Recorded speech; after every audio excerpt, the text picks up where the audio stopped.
반갑습니다. 민수입니다. 제가 오랜만에 영상을 올립니다. 오늘은, 사주를 공부를 하시는 분들한테 제가 어떻게 하면 공부를 잘할 수 있는지를 잠깐 언급을 하고, 임자일주에 대해서, 한번 얘기를 해보겠습니다. 보통 우리가 사주 공부를 하면, 뭐, 평생교육원이라든지, 이렇게, 선생님들한테 이렇게 학문적인 거를 이제 수업을 받고 배우고 뭐 이렇게 사주를 배우는 경우들이 있고, 뭐 밴드나 이런 데 가입해서 이렇게 뭐 공부를 한다든지 뭐 이렇게 이게 여러 가지 루트가 있는데, 어 유튜브도 뭐 이 선생 저 선생 요 선생 이 선생이 말하는 게 좋으면 또 저기 가서 잠깐 배웠다가, 아니면 또 저 선생이 좋다고 하니까 저기 가서 잠깐 배웠다가, 이렇게 하다 보면 뒤죽박죽 섞이다 보면은 어떤 게 옳은 건지 분간을 못 할 때가 많거든요.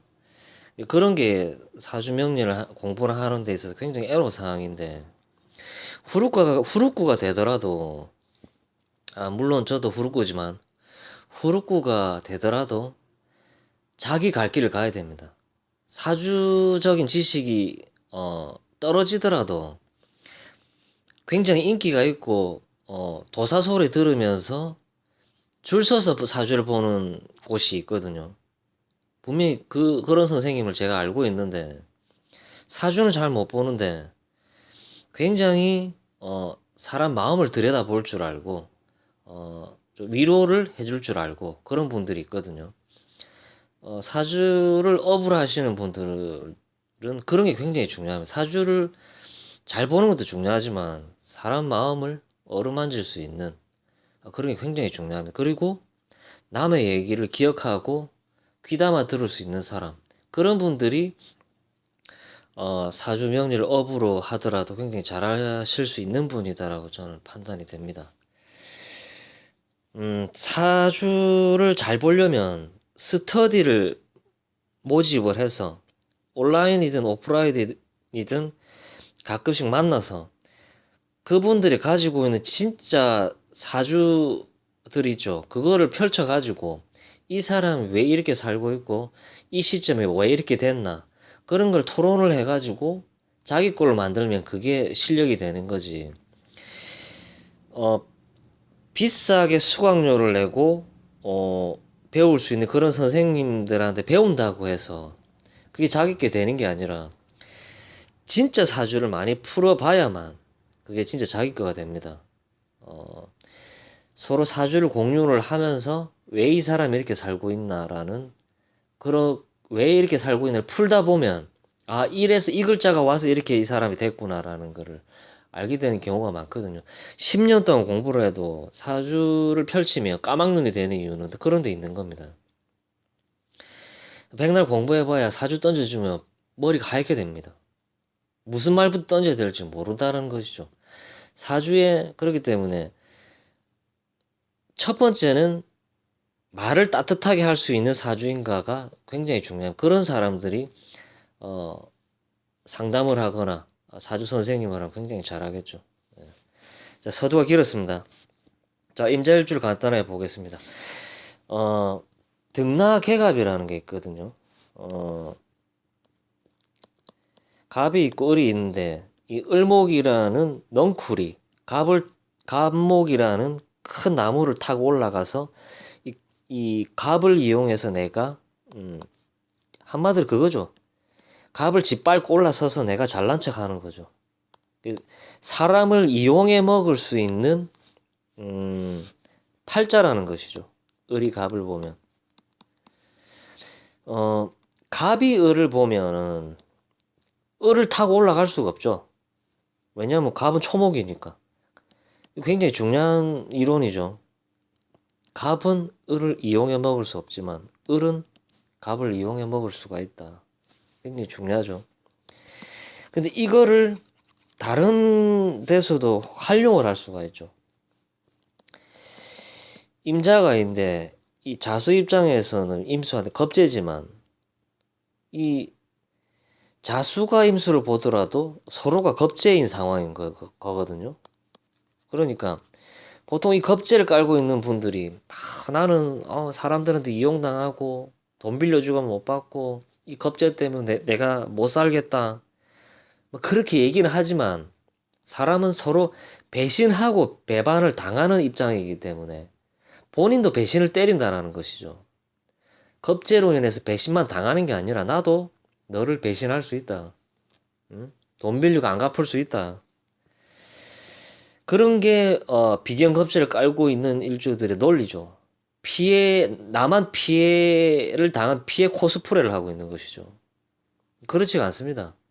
겁제를 깔고 있다라는 것은 내가 겁제가 될 수도 있다라는 거죠. 역으로 판단을 해야지.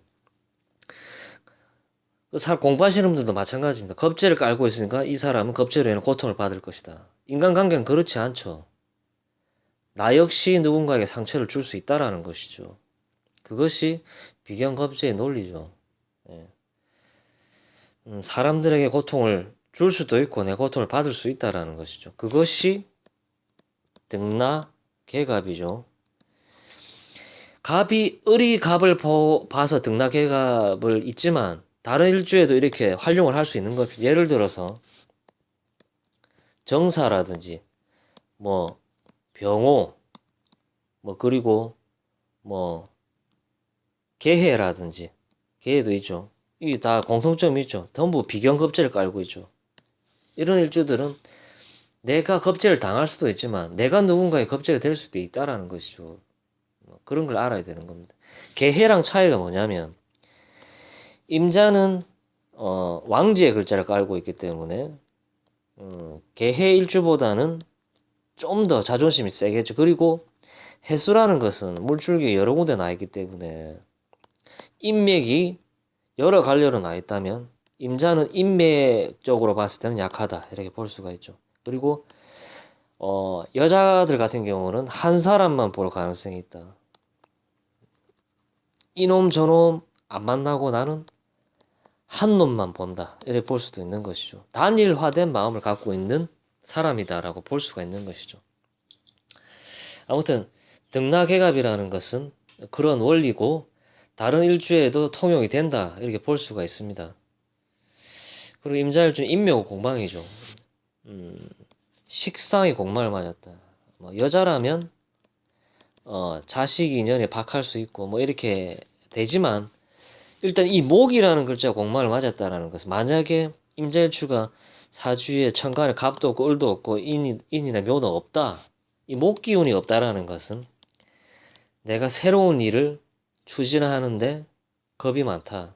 그리고 도전하는데 애로사항이 있고 연애하는데도 굉장히 애로사항이 있다. 이 목이라는 것은 구부러지고 펼치고 하는 기운인데 굉장히 유순하죠. 그렇기 때문에 이 목 기운이 없는 분들은 연애하는데도 굉장히 애로사항이 있다. 이렇게 보시면 될 것 같습니다. 새로운 일을 추진하고 벌리는데 계속 고민만 하고 벌리지를 못한다는 것이죠. 걱정만 하고 일을 추진을 못하는 그런 상황이라고 보시면 될 것 같습니다. 그리고 이미 자수를 보면 양인이죠. 양인이라는 것은 뭐 이렇게 칼로 뭐 양의 목을 베고 뭐 그 책에 그렇게 나와 있거든요. 그게 아니라 겁제를 깔고 있다라는 것은 100m 달리기를 하는데 주변에서 같이 뛰는 사람이 있기 때문에 내가 기록을 잘 낼 수 있다라는 것이죠. 혼자 뛰면 기록을 낼 수가 없다. 그렇기 때문에 어떤 분야의 전문가들 경쟁심으로 인해서 내가 이 사람을 이겨먹고야 말겠다라는 그런 게 있기 때문에 전문가로 갈 수 있는 기질을 갖고 있다라는 것이 그것이 양인살이다라고 보시면 될 것 같습니다. 그리고 이미 자수를 보면 홍염이죠. 그리고 신이 유를 보면 홍염입니다. 홍염이라는 것은 사람을 꼬셔낼 수 있는 기술이고 사람을 홀릴 수 있는 기술이다라고 보시면 될 것 같습니다. 연예인 중에 송중기 씨가 홍염이 있죠. 사람을 이렇게 내 사람으로 만들기 위해서는 큰 힘을 쓸 수 있다라는 것이죠. 그게 홍염입니다. 보통 질문을 하는데 선생님 제 사주에 홍염이 있는데 어떨까요? 제 사주에 도화가 있어서 어떨까요? 인연이 있을까요? 그렇게 물어보시는 분들이 사람을 못 꼬십니다.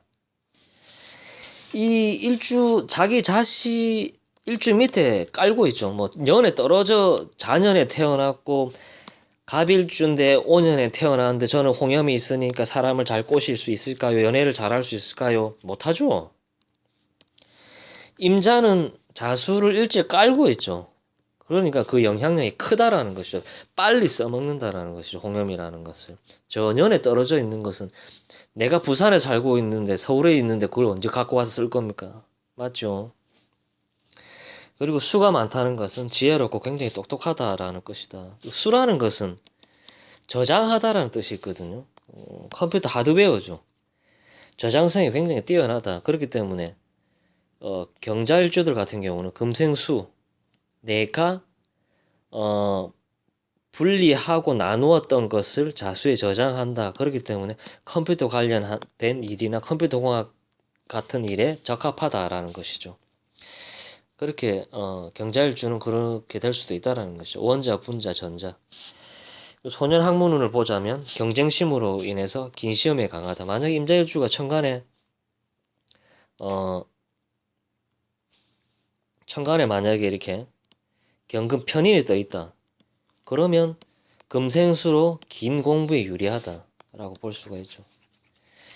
인성에 천간에 떠 있다라는 것은 나는 자격을 갖춘 사람이다라는 것이죠.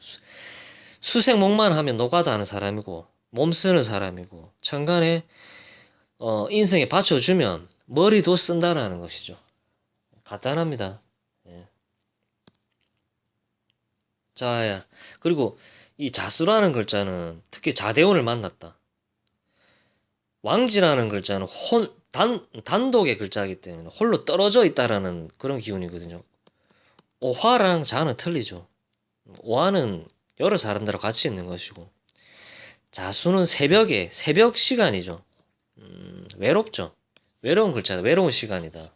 그렇기 때문에 자대운이라든지 자년, 경자님 같은 코로나 시점에 다 외로웠죠. 홀로 떨어져 지내는 기운이다. 외롭다. 그렇기 때문에 외로움이 내재되어 있는 일주라고 보시면 될 것 같습니다. 그리고 결혼 이성운을 보자면 신자지는 삼합이죠. 그렇기 때문에 이렇게 땡기는 기운이 있기 때문에 원숭이띠, 용띠 이런 분들이랑 인연이 될 가능성이 굉장히 높다라고 보시면 될 것 같습니다. 은근히 그런 사람을 땡기는 거죠. 원숭이띠라든지 용띠 그런 사람들과 인연이 될 가능성이 높다라는 것이죠. 직업관계를 보자면 수는 지혜의 별이기 때문에 교육업이라든지 그리고 겁재를 깔고 있기 때문에 사람을 이용해 먹을 수 있다. 소개업, 부동산이라든지 유통업, 기술 분야, 스포츠 두리뭉실하죠. 네. 특징 사항으로 보자면 겁재를 깔고 있으므로 성패의 폭이 크다. 경쟁심이 강하기 때문에 내가 누군가를 이겨야 되기 때문에 그걸로 인한 스트레스 이런 것 때문에 성패가 다난하다라는 것이죠. 그렇기 때문에 임자일주들 같은 경우는 항상 경쟁에 노출되어 있지만 내가 겁재를 이용해 먹을 수도 있다라는 것이죠. 등락해갑. 그렇게 볼 수가 있습니다. 예. 오늘도 두리뭉실하게 또 일주론 하나 했습니다. 임자일주. 제가 영상이 자주 안 올라갈 수도 있는데 그래도 열심히 올려보도록 하겠습니다. 어쨌든 제 영상을 시청해 주시는 모든 분들이 건강하길 바라고 저를 응원해 주시고 제가 노력하는 거에 비해서 구독자 수가 너무 안 늘고 조회수가 200도 안 나오고 있거든요. 일주일이 지나도 제가 실력이 아직 없거나 부족하거나 아니면 제가 운이 없거나 아니면 구독자분들이 이게 조금 선전을 안 해주던가 이런 수가 있겠죠. 어쨌든 시청 감사드리고 좋아요 구독 부탁드릴게요. 감사합니다.